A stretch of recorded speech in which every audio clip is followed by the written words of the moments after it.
Los faraones de la Biblia, relatos de poder y fe. Desde las arenas cálidas de Egipto se alzaban los poderosos faraones, considerados dioses en la tierra, que gobernaban sobre el Nilo con puño de hierro. A lo largo de la Biblia, sus vidas se entrelazan con la historia del pueblo hebreo, creando episodios llenos de conflicto, milagros y decisiones trascendentales. El faraón de Abraham. Era un tiempo de grandes hambrunas en la antigua Canaán, cuando Abraham, el patriarca de una promesa divina, decidió llevar a su clan hacia Egipto, buscando refugio y sustento. Egipto, con sus ríos fértiles y su riqueza sin igual, parecía un destino seguro. Sin embargo, en su travesía, Abraham no solo enfrentaría el reto de la escasez, sino también la tensión de navegar la compleja y poderosa corte del faraón. El faraón de aquel entonces, cuyo nombre se ha perdido en las arenas del tiempo, gobernaba en un periodo de esplendor egipcio. Las pirámides ya comenzaban a alzarse hacia el cielo, los templos resonaban con los cantos de adoración a Ra, Amón y otras deidades, y los sacerdotes controlaban los misterios que mantenían el orden del cosmos. Este faraón, considerado un dios viviente, era la encarnación del orden y la estabilidad, un líder que aseguraba que el Nilo fluyera y las cosechas prosperaran. Cuando Abraham llegó a Egipto, observó la magnificencia de la corte faraónica, un lugar lleno de intriga política, rituales elaborados y un esplendor que pocos extranjeros podrían comprender. Temiendo que los egipcios, al ver la belleza de su esposa Sara, lo mataran para tomarla como propia, Abraham decidió presentar a Sara como su hermana. Esta estrategia, aunque audaz, también implicaba un riesgo. El faraón, al enterarse de la supuesta soltería de Sara, quedó maravillado por su belleza y la invitó a su palacio. En la corte del faraón, Sara fue tratada con todos los honores. Se le otorgaron riquezas, vestidos finos y un lugar privilegiado en el harén real. Abraham, por su parte, fue beneficiado con ganado, sirvientes y bienes, mientras la corte del faraón lo miraba con sospecha, intrigados por este extranjero que había traído consigo a una mujer de tal belleza. Sin embargo, este regalo a Abraham no fue sino el preludio de un conflicto mayor. No pasó mucho tiempo antes de que la ira divina comenzara a manifestarse. Plagas y enfermedades azotaron la casa del faraón. Las mujeres del palacio enfermaban, los animales se debilitaban y los campos comenzaron a mostrar signos de malestar inexplicable. Los sacerdotes, desconcertados, consultaron a sus dioses, pero los oráculos y rituales no ofrecieron respuestas. Los sabios y magos del faraón intentaron comprender el origen de esta calamidad, pero todos sus esfuerzos fueron en vano. El faraón, angustiado por el creciente desastre, buscó respuestas desesperadamente. Fue entonces cuando se reveló la verdad. Sara no era la hermana de Abraham, sino su esposa. La mentira de Abraham, motivada por el miedo, había provocado la ira de un dios que el faraón no conocía, pero cuyo poder estaba claramente más allá de lo que sus propios dioses podían manejar. Aterrado y lleno de remordimiento, el faraón llamó a Abraham ante su trono. ¿Qué me has hecho?, le preguntó el faraón a Abraham con un tono que mezclaba confusión y furia. ¿Por qué no me dijiste que era tu esposa? ¿Por qué dijiste que era tu hermana, poniéndome en el riesgo de pecar contra tu Dios? Abraham, en su humildad y temor, explicó sus motivos, confesando que había temido por su vida. Sin embargo, el faraón, que había sido testigo del poder de Dios a través de las plagas que azotaban su casa, no mostró rencor sino preocupación. No quería seguir en conflicto con un poder tan inmenso e incomprensible. Con un tono firme pero justo, ordenó a Abraham y a Sara que abandonaran Egipto, llevándose con ellos todas sus posesiones y riquezas. El faraón, aunque poderoso en su tierra, había experimentado algo que ningún ejército o tesoro podía controlar, la voluntad de un dios extranjero que protegía a sus seguidores. Para Abraham, este encuentro fue una lección de fe y dependencia en Dios, incluso en medio de la adversidad y el temor. Para el faraón, representó un recordatorio de que su poder, aunque vasto, tenía límites frente a fuerzas más allá de su entendimiento. Este episodio no solo marcó un punto crucial en la vida de Abraham, quien salió de Egipto con más de lo que había llevado, sino que también dejó una impresión duradera en la corte egipcia. Aunque la historia no lo menciona, es probable que el faraón, sus sacerdotes y su pueblo recordaran por generaciones aquel tiempo en que las plagas y las enfermedades visitaron su hogar por la presencia de una mujer y su esposo, cuyas vidas estaban entrelazadas con el destino de un Dios que no conocían. Este faraón fue solo el primero de muchos que tendrían encuentros con el pueblo de Dios, y aunque su nombre se ha perdido, su historia resuena como un recordatorio de la interacción constante entre lo humano y lo divino.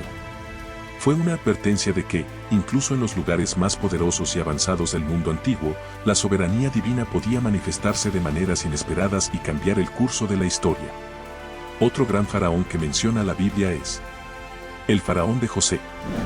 En una época dorada de Egipto, bajo un cielo dominado por majestuosas pirámides y templos colosales, gobernaba un faraón cuyo legado se entrelazó inesperadamente con la historia de un joven hebreo llamado José.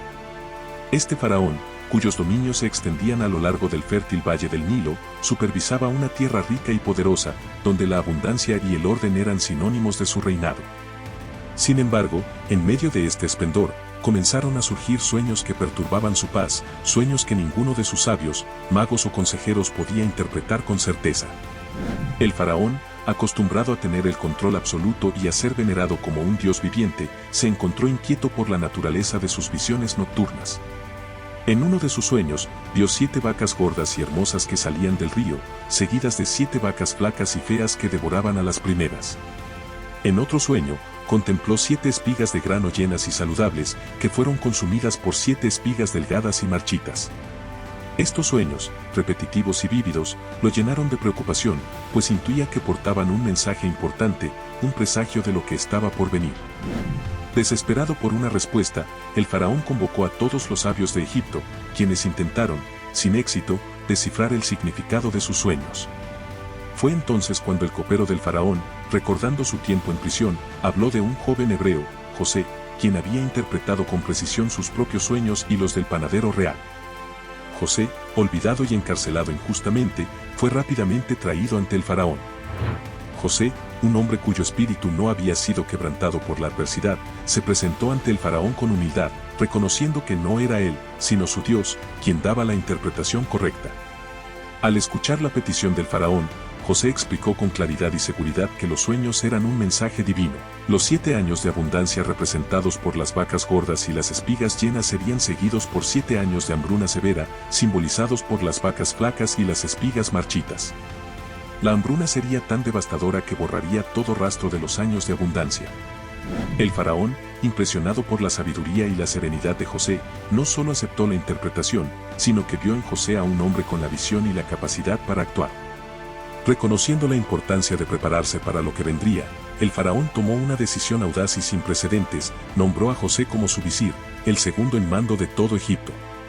Le otorgó autoridad para supervisar la recolección y almacenamiento de grano durante los años de abundancia, de modo que el país estuviera listo para enfrentar la hambruna inminente. Bajo la dirección de José, Egipto prosperó como nunca antes. Graneros fueron construidos en todas las ciudades, y durante los 7 años de abundancia, el grano fue recolectado y almacenado en cantidades masivas. José recorría el país supervisando las obras, asegurándose de que cada paso se cumpliera con precisión. Cuando los años de hambruna finalmente llegaron, Egipto no solo sobrevivió, sino que se convirtió en el salvavidas de las naciones circundantes. Personas de tierras lejanas, incluyendo la familia de José desde Canaán, vinieron a comprar grano, reconociendo la prosperidad de Egipto en medio de la adversidad. El faraón, observando el éxito de José, no solo reforzó su confianza en él, sino que también se aseguró de que su familia fuera tratada con honor y respeto. El faraón otorgó a José tierras en la región de Gosén, donde sus hermanos y su padre Jacob pudieron asentarse y prosperar.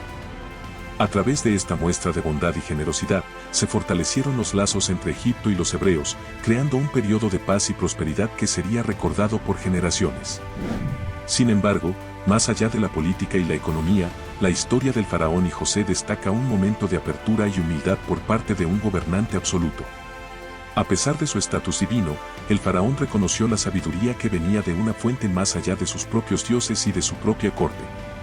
En José, vio no solo a un consejero capaz, sino también a un hombre de fe y de carácter, cuya lealtad y dedicación a su misión trajeron bendición a Egipto.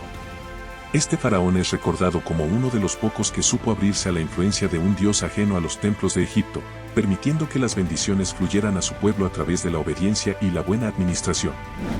Aunque su nombre permanece en el misterio, su legado perdura en la historia de la Biblia como el rey que supo escuchar, confiar y actuar con sabiduría, transformando una crisis potencial en una oportunidad para la grandeza. El periodo de paz y prosperidad que caracterizó el reinado de este faraón con José a su lado, sin embargo, no perduró para siempre. Con el tiempo, otros faraones vendrían, faraones que no recordarían a José ni las bendiciones que su sabiduría había traído a Egipto. Pero en esos años, el faraón y José dejaron una huella imborrable, un testimonio de lo que puede lograrse cuando la fe y la visión se unen en la búsqueda del bienestar común. Uno de los faraones más recordados es el faraón del Éxodo. En el vasto y poderoso reino de Egipto, un faraón ascendió al trono en una época de esplendor, pero también de tensiones crecientes. Este faraón, cuyo nombre permanece desconocido en la narrativa bíblica, se encontraba gobernando una de las civilizaciones más avanzadas del mundo antiguo, con templos que se alzaban hacia los cielos y un ejército formidable que mantenía el orden y la paz en sus vastas fronteras. Sin embargo, a pesar de su grandeza, su reinado sería recordado por su enfrentamiento con un poder que ningún ejército podría vencer, la voluntad de Dios. Los israelitas, descendientes de Jacob y José, habían prosperado en Egipto durante generaciones, multiplicándose y creciendo en número.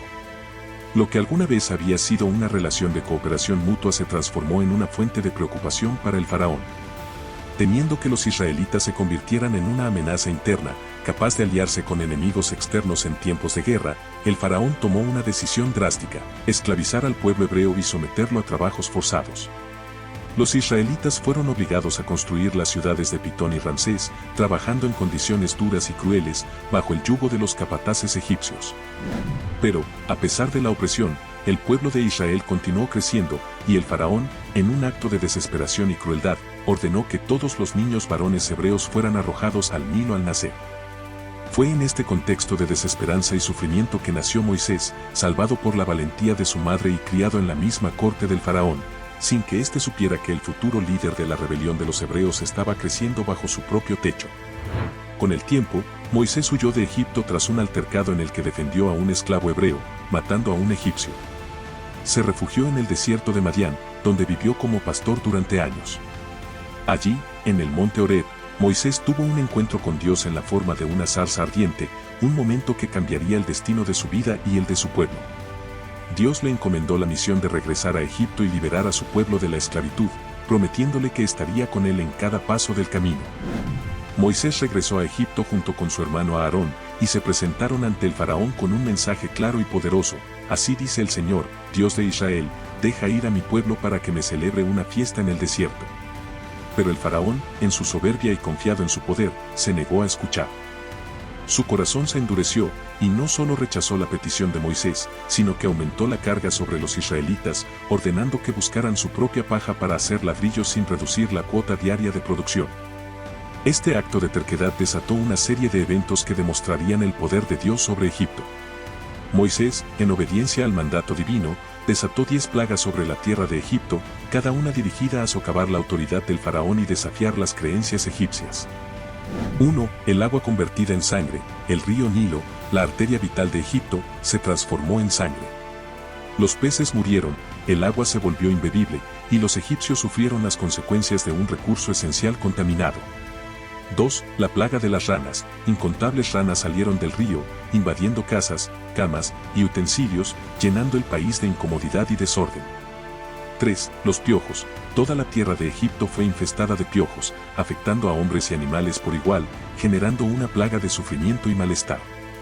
4. Las moscas. Una nube de moscas llenó el aire y cubrió todo Egipto, causando caos y perturbando la vida diaria de los egipcios.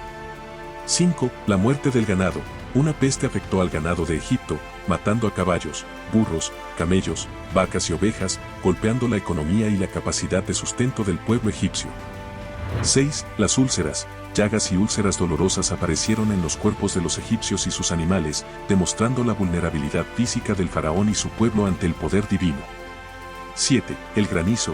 Una tormenta de granizo y fuego devastó los cultivos y propiedades, destruyendo todo lo que estaba al aire libre y causando una gran destrucción.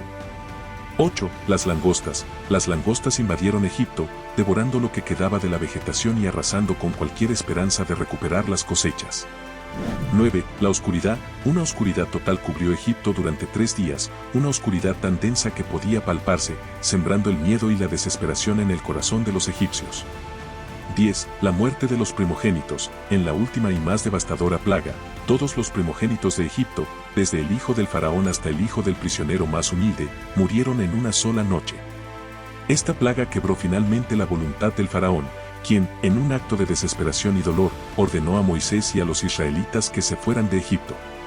Pero incluso después de permitir la salida de los israelitas, el corazón del faraón se endureció una vez más. Arrepentido de haber dejado ir a sus esclavos, reunió su ejército y los persiguió hasta el Mar Rojo, decidido a forzar su regreso. Sin embargo, fue allí, en las orillas del mar, donde Dios mostró una vez más su poder, abriendo las aguas para que los israelitas cruzaran en seco. Cuando el faraón y sus carros intentaron seguirlos, las aguas se cerraron sobre ellos, aniquilando al ejército egipcio y asegurando la libertad del pueblo de Israel. El faraón del Éxodo es recordado no solo como un tirano que desafió la voluntad divina, sino también como un ejemplo de cómo la obstinación y la arrogancia pueden llevar a la ruina. Su historia es una lección eterna de la importancia de reconocer los límites del poder humano frente a la soberanía de lo divino, y de cómo la liberación y la justicia pueden surgir incluso de las circunstancias más sombrías. Otro de los faraones mencionados en las Sagradas Escrituras es el faraón del tiempo de Salomón. Muchos años después de los eventos tumultuosos del Éxodo y de los faraones que habían confrontado al pueblo de Israel, surge en la narrativa bíblica un nuevo faraón, cuyo enfoque y actitud hacia Israel serían radicalmente diferentes. Este faraón gobernó Egipto durante una época de relativa paz y prosperidad, en un tiempo en que Salomón, el rey conocido por su sabiduría, estaba al frente de Israel. A diferencia de sus predecesores, este faraón no es recordado como un adversario de Israel, sino como un aliado estratégico. El contexto político y geopolítico de la región en aquel tiempo era complejo y en constante cambio. Egipto, siempre un poder significativo en el mundo antiguo, buscaba mantener y expandir su influencia, mientras que Israel, bajo el liderazgo de Salomón, estaba en la cúspide de su poder. Salomón, además de ser conocido por su sabiduría, también era famoso por su habilidad para manejar relaciones internacionales, expandir su reino y consolidar su posición a través de alianzas estratégicas. Una de las más notables de estas alianzas fue la unión matrimonial entre Salomón y la hija del faraón de Egipto. Aunque la Biblia no menciona explícitamente el nombre de este faraón, su decisión de entregar a su hija en matrimonio a Salomón fue un movimiento diplomático audaz y significativo. Este matrimonio no solo unió a dos grandes potencias de la región, sino que también sirvió como un símbolo de estabilidad y cooperación entre las dos naciones. El faraón, al enviar a su hija a la corte de Salomón, no solo buscaba fortalecer lazos políticos, sino también asegurarse de que Egipto tuviera una influencia directa en los asuntos del reino israelita. Por su parte, Salomón, al aceptar esta unión, consolidaba su prestigio y poder, mostrándose como un rey capaz de alinear a Israel con uno de los imperios más importantes del mundo antiguo. Esta alianza matrimonial no solo tenía implicaciones políticas y militares, sino que también reflejaba la complejidad de las relaciones diplomáticas de la época, donde los matrimonios reales a menudo servían como herramientas para asegurar la paz y la prosperidad. La hija del faraón fue recibida en Jerusalén con grandes honores, y Salomón, demostrando su compromiso con la alianza, mandó construir un palacio especial para ella, conocido como la casa de la hija del faraón. Este acto no solo subrayaba la importancia de la alianza, sino que también destacaba el deseo de Salomón de integrar a su nueva esposa en la vida y la cultura de Israel, respetando al mismo tiempo su herencia egipcia. Este periodo de paz permitió a Salomón llevar a cabo algunos de sus proyectos más ambiciosos, incluyendo la construcción del Templo de Jerusalén, una obra monumental que simbolizaba la presencia de Dios entre su pueblo y la gloria de Israel en su apogeo. La paz y la estabilidad aseguradas por la alianza con Egipto permitieron a Salomón dedicar recursos y mano de obra a este proyecto sin la preocupación de conflictos externos inmediatos. Además de la construcción del templo, la alianza con Egipto facilitó el comercio y el intercambio cultural entre las dos naciones. Salomón aprovechó esta relación para importar caballos y carros de Egipto, los cuales eran famosos por su calidad y eficiencia. Estos bienes fortalecieron el ejército de Israel y contribuyeron al florecimiento de una economía basada en el comercio y la diplomacia. Las rutas comerciales abiertas entre Israel y Egipto también permitieron un flujo de ideas, tecnología y conocimientos que enriquecieron ambas civilizaciones. Sin embargo, esta alianza no estuvo exenta de desafíos y críticas. Algunos sectores dentro de Israel veían con recelo la influencia extranjera en la corte de Salomón, preocupados por la posible introducción de prácticas religiosas egipcias y la idolatría. La llegada de la hija del faraón y otras esposas extranjeras a la corte de Salomón fue, en parte, responsable de las tensiones internas que más tarde afectarían la unidad y la pureza religiosa de Israel. Aunque Salomón era un rey sabio, su deseo de consolidar poder a través de matrimonios diplomáticos llevó a compromisos que, según los textos bíblicos, finalmente contribuyeron a su declive espiritual y al descontento de algunos de sus súbditos. A pesar de estas complicaciones, el faraón del tiempo de Salomón es recordado principalmente como un símbolo de una época en la que Egipto e Israel pudieron coexistir en paz y cooperación. Su alianza marcó un capítulo distinto en las relaciones entre ambas naciones, demostrando que incluso los antiguos rivales podían encontrar terreno común y colaborar para el beneficio mutuo. La historia del faraón y Salomón, aunque breve en la Biblia, destaca la capacidad de los líderes de la antigüedad para usar la diplomacia y el matrimonio como herramientas poderosas para forjar alianzas, asegurar la paz y construir legados que resonarían a lo largo de la historia. En última instancia, esta alianza no solo fortaleció a los dos reinos, sino que también reflejó el delicado equilibrio de poder y la complejidad de las relaciones internacionales en el mundo antiguo. El último faraón nombrado en la Biblia es Faraón Necao II. El faraón Necao II, uno de los gobernantes más destacados de la dinastía 26 de Egipto, es recordado en la narrativa bíblica como un rey cuya ambición y poderío militar tuvieron un impacto significativo en la historia de Israel y Judá. Necao II gobernó Egipto en un periodo de grandes cambios y confrontaciones entre los imperios de Asiria, Babilonia y Egipto, todos compitiendo por la supremacía en la región. Bajo su liderazgo, Egipto buscó recuperar la influencia que alguna vez había tenido en el Levante y otras partes del antiguo Oriente Próximo.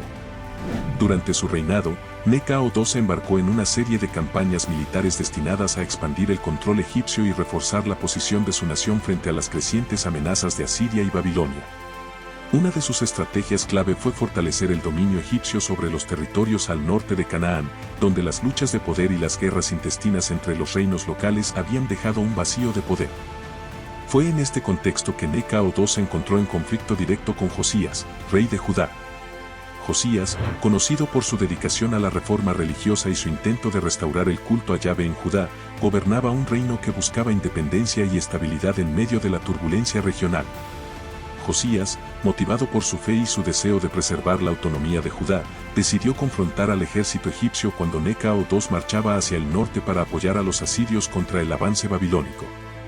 Según el relato bíblico en 2 Reyes 23-29, Josías se interpuso en el camino de Necao II en la batalla de Megido, una decisión que cambiaría su destino y el de su reino. La batalla de Megido fue una confrontación decisiva y trágica para Judá. A pesar de la valentía y determinación de Josías, el ejército de Judá fue superado por las fuerzas egipcias, mucho más numerosas y mejor equipadas. Necao II, un comandante experimentado y estratega astuto, lideró a sus tropas con eficacia, asegurando una victoria que no solo consolidó la posición de Egipto en la región, sino que también resultó en la muerte de Josías en el campo de batalla. Este evento fue un golpe devastador para Judá, no solo porque perdieron a su rey, sino también porque la muerte de Josías marcó el fin de un periodo de relativa estabilidad y reforma en el reino. Tras la muerte de Josías, Necao II continuó su campaña hacia el norte, pero no sin antes influir directamente en la política interna de Judá. A su regreso, Necao depuso a Joacás, el hijo de Josías que había sido entronizado por el pueblo, y lo reemplazó con otro de los hijos de Josías, Eliacim, a quien Necao rebautizó como Joaquín. Este acto de imponer un rey vasallo mostró el control que Necao tenía sobre Judá y la influencia egipcia en la región. Joaquín fue obligado a pagar un tributo significativo a Egipto, lo que debilitó aún más la economía y la independencia de Judá. La intervención de Necao en Judá y su derrota de Josías tuvieron repercusiones duraderas. El reino de Judá, debilitado y bajo la sombra de la dominación extranjera, se encontró atrapado entre las fuerzas en conflicto de Egipto y Babilonia. Necao II continuó sus esfuerzos por mantener una presencia egipcia en la región, pero sus ambiciones finalmente se vieron frustradas en la batalla de Carquemis, donde sus fuerzas fueron derrotadas por el príncipe babilónico Nabucodonosor, sellando así el declive de la influencia egipcia en el Levante. A pesar de su eventual derrota, el faraón Necao II dejó una marca indeleble en la historia de la región. Su papel en la muerte de Josías y su intervención en los asuntos de Judá ejemplifican la complejidad de la política y la guerra en el antiguo Oriente Próximo, donde las alianzas y las rivalidades a menudo determinaban el destino de los reinos. La historia de Necao II y Josías también resalta los desafíos enfrentados por los reyes de Judá al navegar entre las potencias de su tiempo, luchando por mantener la independencia y la integridad de su reino en medio de fuerzas mucho más grandes y poderosas. El faraón Necao II, aunque no es recordado con cariño en la tradición bíblica, representa un capítulo crucial en la narrativa de Judá, recordando cómo la geopolítica y la guerra moldearon el destino de los pueblos y reinos del antiguo Oriente Próximo. Su legado es un testimonio del poder y la ambición egipcia en un tiempo de cambio y conflicto, así como de las inevitables repercusiones de los enfrentamientos entre los grandes imperios de la antigüedad. Estos faraones, aunque dispersos en los relatos bíblicos, desempeñaron papeles cruciales en la historia del pueblo hebreo. Sus decisiones, a menudo guiadas por el orgullo, la fe, el miedo o la política, dejaron una marca indeleble en la narrativa sagrada. Cada faraón representa un encuentro con el poder de lo divino, desde la sumisión y la alianza hasta la resistencia y la ruina. Así, la Biblia no solo narra la historia de un pueblo, sino también la de reyes y dioses, reflejando la eterna lucha entre el hombre y el destino. No olvides suscribirte para conocer más historias increíbles como